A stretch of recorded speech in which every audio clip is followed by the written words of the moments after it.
নমস্কার, আমি Riya, nursing officer, AIIMS Kalyani. আজ আমি আপনাদের বলবো সাপে কামড়ালে করণীয়। অর্থাৎ সাপে কামড়ালে আপনি কি করবেন। প্রথমত শান্ত থাকুন।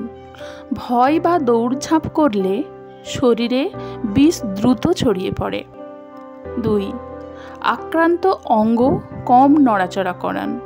সম্ভব হলে স্থির রাখুন ও হৃৎপিণ্ডের সমতলে রাখুন। 3.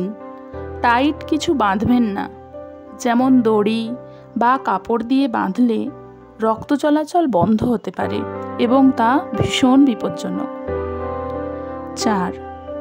মুখ দিয়ে বিষ শুষে বের করার চেষ্টা একেবারেই করবেন না। 5. সাপের বর্ণ ও কামড়ের সময় মনে রাখতে পারেন, কিন্তু সাপ ধরার চেষ্টা করবেন না। 6. যেসব হাসপাতালে অ্যান্টিভেনাম আছে দ্রুত সেখানে নিয়ে যান।